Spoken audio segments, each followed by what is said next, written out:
Hello. Um, Hello. hello, James. Hello. Hello. I forgot what hello is in Serbian immediately. Zdravo. There we go. Yeah, of course it is. There we go. So there we go. Zdravo. So welcome to Culture Ultras. What number are we, James?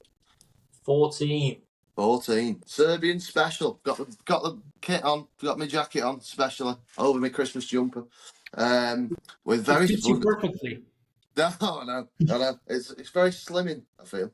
Yeah, it's And humour press. for you. Yeah. With our very special guest, Panetta's you. finest journalist, Mozart Sport's finest journalist, Mr. Bojan Babić. Thank you very much for those Povariši kind Babića. words. Yes, well, it's a great pleasure for me to talk to you, and feel free to ask whatever you're interested in to know about our glorious Serbian football. Of course, man. I'll let as I'm a little bit more au fait, you know. As I've been to Vojvodina's ground once. Really? Vojvodina Partizan, yeah. 93rd minute Ostojic winner. Wow. Yeah. And then I said to my girlfriend, "Oh, film it!" Like as all the Vojvodina fans are getting, and I go, "Film the Partizan fans over there," and would have been bad. But yeah, riot. We had in that game. Riot police charged the stand. There was like a load of flares. Beautiful view of Novi Sad in the background. That's Serbian football. Definitely. Back in the days, I used to play for the youth setups of Vojvodina. Oh, really? Wow. With Dusan Tadić. Oh, We are the same generation, yeah? No God. way. But to be quite honest with you, I was awful. He was great. So he's now a living legend, and I'm a journalist. That's No, like, yeah. You are a living legend though, Brian. It's just not reached the recognition you should have. Well, yeah, that was part of my introduction that I forgot to read out. What made me fall in love with Bojan's writing was when I think was it when Maradona died or maybe a bit before then.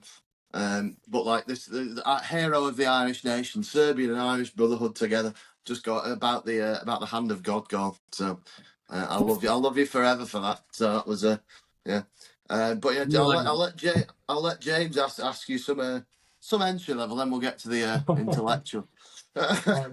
First off, I just wanted, what do you make of Serbia's group for next year's Euros with Denmark, Slovenia, and England? Do you fancy your chances to progress? Where do you think? Well, to be quite honest with you, I'm not that optimistic. Yes, we are there. We qualified for the Euros, but our group was woeful. It was horrible. It was a laughing stock. I don't know. Bulgaria.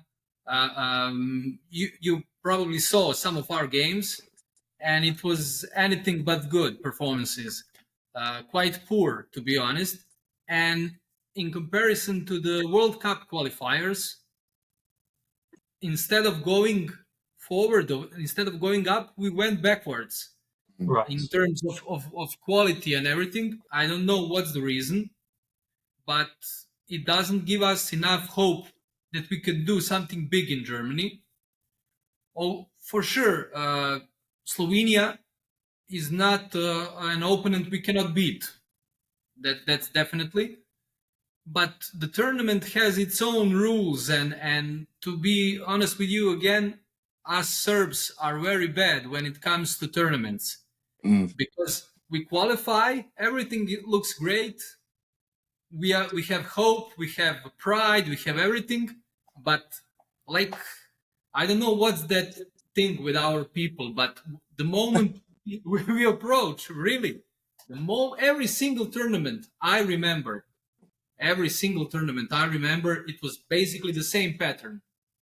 We qualify, and then starts euphoria like a month before the kickoff, and then 5 to 10 days before the first game, everything crumbles. Everything. We have affairs, even sexual love affairs. Really.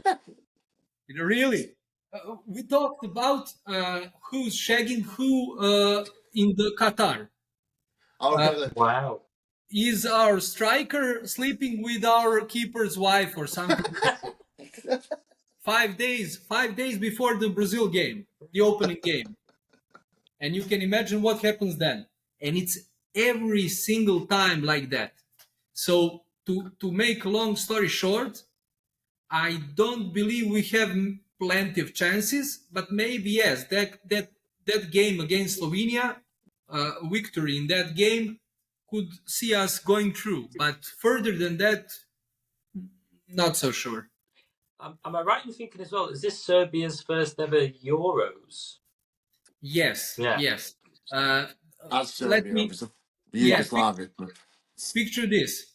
The last time we played at Euros, I was at elementary school. I was like 5th grade. When we play in Germany, my daughter will be 3rd grade. Yeah. Imagine the gap. Imagine the gap. That's Yeah. like. So I don't know what's the thing with us and the Euro qualifiers, but there's some sort of issue we had with them, and we never made it. We never made it, despite some groups that were really, I don't know, not such a challenge for us, but always some sort. Is there a problem with our coach? Is there a problem with players? There were 2 incidents, political incidents. One in against Italy. Some ultras made chaos on our away game, and we lost. Yeah. Yeah, you remember that. Yeah. That was in 2011. Then in 2015 or 14, we had that clash with Albania in Belgrade. Oh, yeah. Ooh. I can't lie though. I'm very disappointed. It's Croatia and Albania in the same group, and not Serbia and Albania. Yes, potential for World War III. Trust me, when I was watching the draw, I was like, oh no, oh God, oh no, we're gonna end up in that group with Croatia and Albania, and we're like, It would have been objectively hilarious though. So that would be like is the chance of that would be like third World War. Here we come, basically.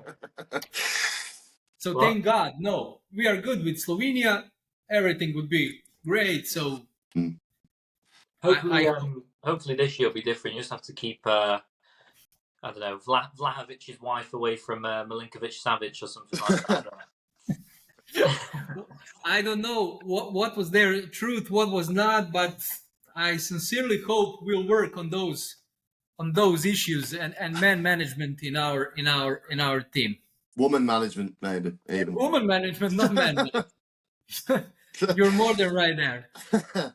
I was good with a nice segue, James, from Milinkovic Savic. I was going to ask you, Bojan, if you think, like, obviously, because Sergei's gone to Saudi, Mitro's gone to Saudi, do you think that, like, obviously playing at like that lower level is going to affect obviously Serbia's 2 best players? Yeah. Most definitely.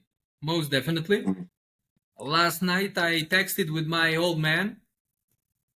He's 72, but he's all in football still, and he cannot stop thinking about that Mitro's move from Fulham to Saudi Arabia. Yeah. He cannot comprehend the idea of moving from such spot, from Craven Cottage, if nothing else, the mythical place, and you go to some things. He plays like today. He scored 2 goals like an hour ago in something what is called King's Cup against a bunch of players like you and me. Yeah. And Yeah. Fulham scored 10 Premier League goals in successive games. I mean, and you are not there. Yeah. Why? I thought like because with Mitrovic, maybe Fulham could have even got into Europe this year because they're about 8th or 9th. They've got no striker. That probably has something to do with our mentality, because it's Mitrovic, it's Milinkovic Savic, the players that are not veterans in terms of years. They are experienced, but they are not like 38. And you have, for example, at the same time, you have Croats. You have Luka Modric, you have, I don't know, Perisic, Rakitic, and so on. They're not playing in Qatar, in Saudi Arabia. They are still fighting in the best clubs in Spain, in England. So probably it has something to do with our heads, with our mentality, with our attitude. Why is that so? You need some psychologist, not me. What on a smaller scale as well? When I went to Almeria, I wore the hat for Serbian Babić. No relation, but close enough. No, unfortunately, no.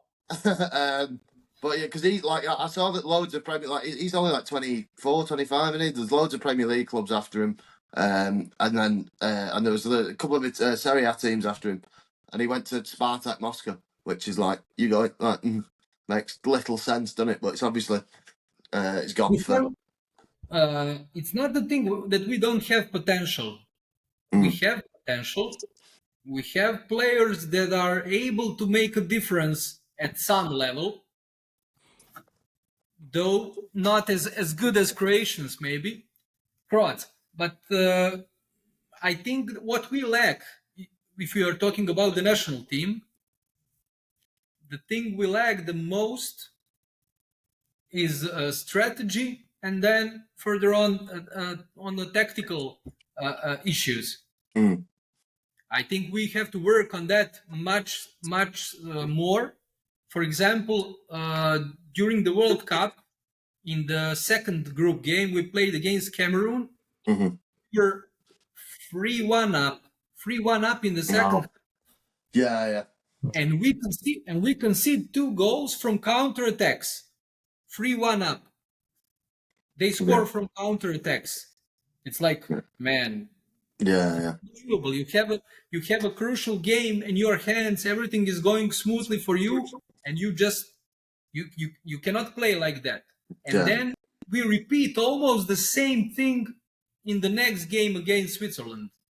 We are 2-1 up, and that was enough to progress to the next round, to the knockout stage. We concede like 3 more, and it's disastrous. I actually found that World Cup group to be a bit of a conspiracy, because in 2018 it was Serbia, Switzerland, Costa Rica, and Brazil. And almost the same group. Yeah. Just Cameroon was different. I think there's something about Serbia ended up with Serbia getting put with Shaqiri's and Xhaka's Switzerland twice. I hate to see those guys, not because I have any kind of hatred in myself. No, I don't. But I don't like the atmosphere that it creates. The things that those games create. Because it's always Kosovo, Serbia, Albania, always that story, and we lose our focus. We shift our focus from game, from our plan, from our game plan. We think about the Battle of Kosovo from the 14th century. Come on, Oh yeah, a free kick as a free kick goes in. Thinking about 1389 as the free kick. It's not easy being Serb, as you see, especially in football. Gonna ask you because about because you're a partisan man, as all good men are. Because I've read a bit about the history of like the Grabari and the split up. It's like I think it's probably the only club in the world that's got like the football team's got like 3 different sections. It's like 3 different sections of everyone all hate each other. Even maybe more. Yeah. Wow. It's like because you were going to ask about the basketball, weren't you, James? Yeah. Well, first off, why is there 3 separate sort of tiers of fans, and why do they all hate each other? Do you have like 6 hours of spare time? It's a long story, It's a long story. Even in the beginnings of those ultras back in the late 80s, there was a difference between Red Star fans and Partizan fans. In terms of tradition, culture, habits, idols, and Partizan fans were more like they even praised those guys from England, like Chelsea fans or something like that. Right. That sort of almost anarchy, Mm. and it was the thing at the Partizan Stadium. With the Red Star, it was a different thing, much different, and they were all united by the guy you probably heard of, Arkan. Oh yeah. Željko Ražnatović, Arkan, late, yes. He was literally brought by the Secret Service there, and he was given the assignment to unite all those groups on the Red Star Stadium so they would focus on support for the Serbian thing, whatever Serbian thing is. Mm. And it was in the years before the war broke out in the early 90s. And with Partizan, it was different. Partizan fans were not only Serbs, there were Muslims, Croats, because Partizan reflected more of the stadium was called the Army Stadium of the Yugoslav National Army, and that army was multicultural, multi-confessional. So, and it like replicated to the team and to the fans.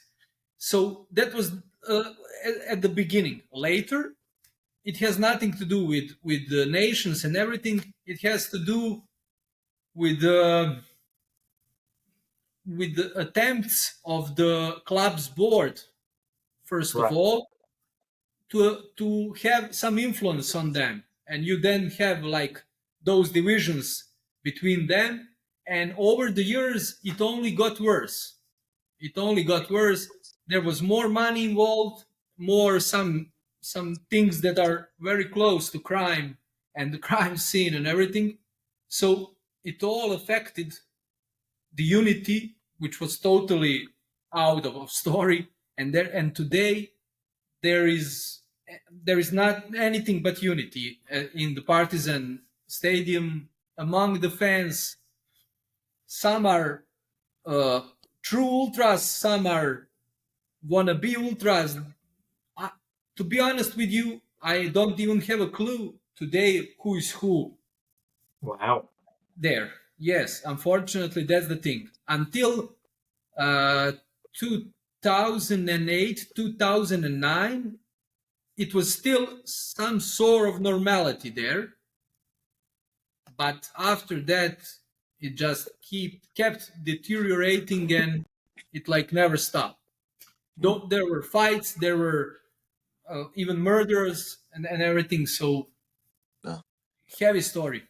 But still the better Belgrade team. So of course, I was going as Arkan is not a great segue to use, but I'm going to use it. So Arkan's son-in-law, my hero, who's got look at this. This is he's had his done. I'm going to the same place now. Nemanja Gaday's gone to in Turkey because of this, and because of it. It's in 3 months how well his hairline has turned out. Eugene, when you're watching this, put a picture of Nemanja Gaday's hairline. My hero. But like, because I was gonna. Because you told me how to pronounce his name properly as well, Bojan. Thank you for that. For used it for a lyric. You're welcome. Yeah.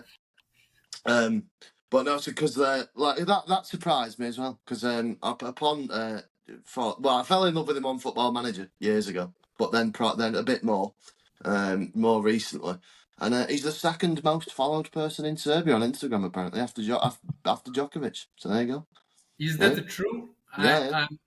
Shame on me, I don't have Instagram, so I'm totally out of that story. But it doesn't. I googled it. I didn't, but it doesn't surprise me that much. Djokovic, then Gday. So I've picked. There you go. Yeah, I've picked the and I picked the most. I think of the most the most followed Serbian person, because obviously it'd be like Taylor Swift or something, won't it? But yeah, the most followed person. But it's a close battle, that one. Gudel is not that bad. Gudel is a decent player. I'm not that thrilled about him, but he is an honest, decent player, and he can play both as a center back, as a holding midfielder. he has a place in that team. I love him. I love him because he's one, football manager, but two, he's like the Serbian Roy Keane. He just goes through people. He's like that. That's. There's not enough players like him left. And the third most important reason, he's the son-in-law. So yeah. What was the? Well, that was what I was going to ask you as well, mate. Because if I'm not wrong, do correct me if I'm wrong, but I'm pretty sure there's no the Serbian league has only ever been won by Partizan and Red Star. Is that right, or am I wrong? I'm sorry, I didn't hear you properly. The Serbian league has only ever been won by Partizan or Red Star. Is that right? Or Serbian, yes. Yeah. Since the independence in 2007, but Arkan Sobilic won the title in 1997-98 season. Oh right, so I didn't know. Yeah, I was gonna like. Do you think that maybe holds back, like maybe a bit like Celtic and Rangers holds the Scottish League back a bit with it just being two teams controlled by. To be honest with you, I think we don't have a tradition of those third teams, fourth teams. There was always like Partizan and Red Star in Serbia. There was Vojvodina. But those times are so over, They were champions of the old league, the old Yugoslav league, when I was born, like in 1988, 89. And after that, Vojvodina just couldn't cope with those Belgrade grades, and there was no other team on the surface. We have plenty of those sides that I could maybe compare with, I don't know, like Luton Town of Serbia. Yeah.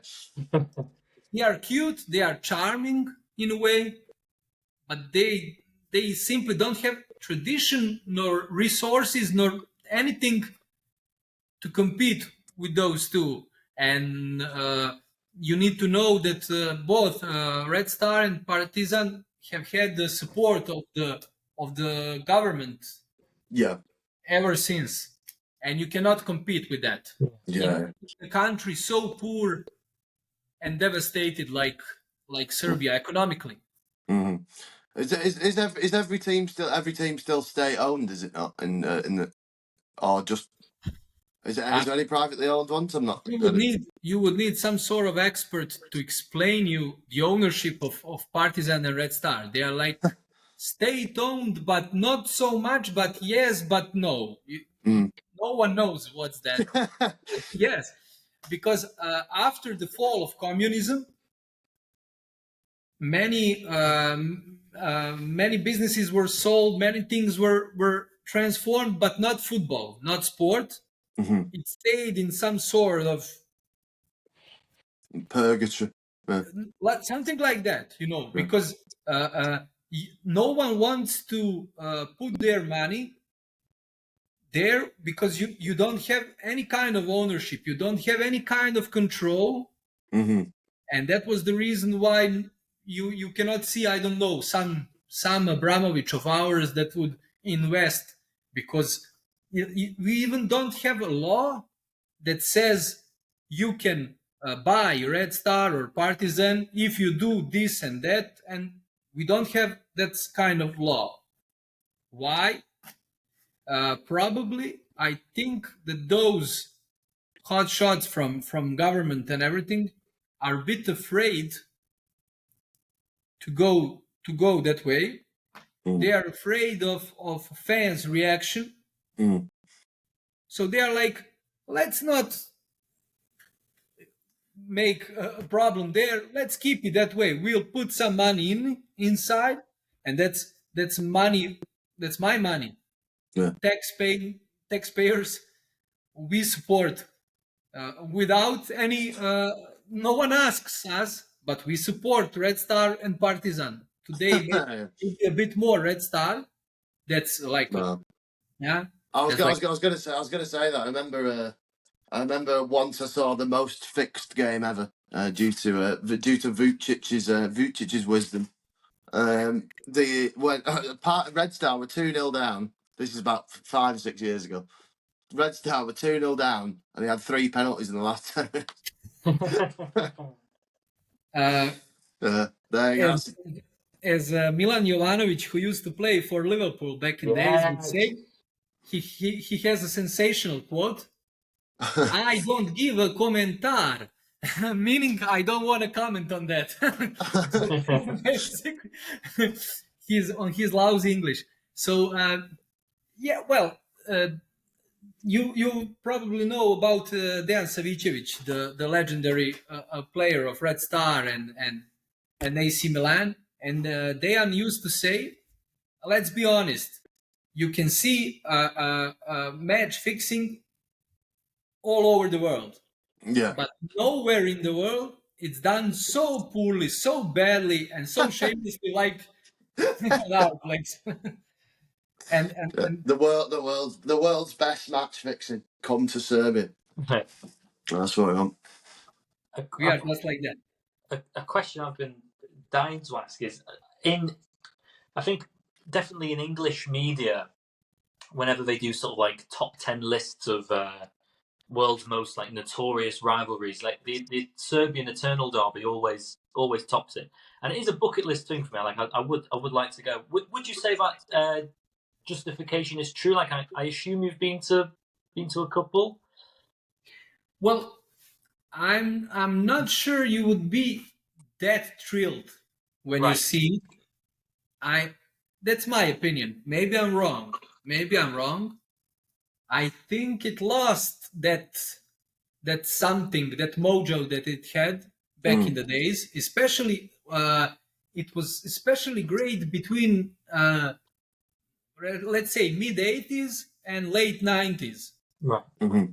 In terms of rivalry, fans on both parts of the stadium, the heat was on. The heat was really on. Now, over the years, a lot of those things we mentioned earlier affected the thing, and those terraces are not they used to be. Those teams are not as good as they used to be, especially Partizan, and all that affected the final look. But I think you should definitely visit Belgrade and see that with your own eyes, because you come from a different culture. Yeah, it must be different for you, because Belgrade's the best city in the world, but it's not even close. Yeah. Well, tied with Tbilisi, but yeah, definitely. You probably won't see packed stadium stands. No, there would be empty seats. That was not the thing back in the days, but people don't have time nor money for fun as they used to, but it still has some of that atmosphere, even hatred, but hatred in those well, you know what I'm saying. So yes, definitely good thing to have it on your bucket list. It seems as though that sort of especially I don't know, ultras is the right word, but like I'd say sort of fandom has sort of spilled over to like the EuroLeague in basketball. Like I've seen some crowds at Partizan games and Red Star games in basketball where it's equally, if not better in some instances than football. Well, you need to know one thing. When it comes to football, and that's my honest opinion, we have one big club in Serbia. That one big club is Red Star Belgrade. Mm-hmm. Due to history, due to success, due to fan base, due to many things. In basketball, it's the other way around. Right. We have one big club, that's Partizan Belgrade. I don't want to talk too much about basketball legends, but Partizan is like the basis of our basketball, the entire basketball, players, coaches, and so it affects a lot the fans. Moreover, now both of those teams play in EuroLeague. They play in top tier. They play top tier basketball. it attracts the fans. It attracts not only fans from Belgrade, it attracts fans from all over the Balkans and even Europe. I visited the Belgrade arena for the derby between Partizan and Red Star some 2 months ago in the local league, and there were like there was a group of like 10 Spaniards. They came from Spain. People came from Spain. That was their first time in Belgrade. They came only to see Partizan Belgrade and playing in the arena with their fans. And they asked me, is it possible that 20,000 people are jumping and screaming the entire game? And I was like, welcome to hell. It's like that. So basically, yeah, we are much better. We were much better in basketball in terms of quality of players and everything, and the atmosphere, yes, it's better because you have you have like that arena. It's different than the stadium. You now the temperatures are like, it's damn cold, and when you enter the arena, you can sit in your shirt and enjoy yourself and everything. So a million things that affect the entire story. Well, it sounds like you're gonna have to take me, Theon. It sounds like. Sorry, say again. It sounds like I'm gonna yeah. Chivapi will change your life anyway. Ooh, So, then Chivapi and beer and you're on. Well, But definitely, yeah. I've got if I can convince the Man G'day to be in a music video, I'm coming. I'll be back this year, Bojan, so we can go. And we'll go anyway. We'll go anyway because I'm sure Bojan will take us around. I'll be your host. No problem at all. Obviously, Joe. So just before, have you got any more questions, James? I think you've covered everything now. This has been fantastic for me. Just as a football nerd, this has been amazing. Yeah, it's been fantastic. I knew it would be. See, I know my proper journalists. He's not, you know. Bojan, where can people find you and your stuff on the internet? Well, I'm currently working. That's an interesting story. It's a website, sports website. We do from Belgrade, but from Belgrade and from Nairobi. That's like a connection between Serbia and Africa. And those are stories that's called Mozart Sport Kenya. Mm-hmm. Those guys and girls from Nairobi, they do local stories about their Gor Mahia, Leopards, Kakamega Homeboys, and all the other local powerhouses. And of course, the African football. And we kind of support them by writing about European football. One eye is always firmly attached to those guys like Osimhen, Boniface, and other African grades. But also we write about, I don't know, Luton Town, Manchester City, because people in Africa, just like in Serbia, are really, really interested in Premier League and La Liga and everything. So we cover all those things together, and that cooperation worked perfectly so far. Has worked perfectly so far, and I just hope it will stay the same. Well, I'll take you around. I'll take you around Middlesbrough as well, Bojan. So you can report, and we'll go to Southport as well. We'll go Warrington Town. So yeah, it's Mozart Sport with two Z's, isn't it? Mozart, like two Z's. Two Z's. That's a sort of like a bit of a joke, because Mozart, the musician, was with one. This is with two to make a difference, and okay, it's something like. But yes. And it's at journalist Babić on Twitter, isn't it? Yes. It is. And Bojan, I'll get you to confirm now. Can we have you back on for the Euros preview Serbia special then? Before when the. Let me just drink something, pills to prepare myself for Euros, and I'll be on. Lovely stuff. Well, thank you very much, Bojan. It's been a fucking pleasure, mate. Thank you very much.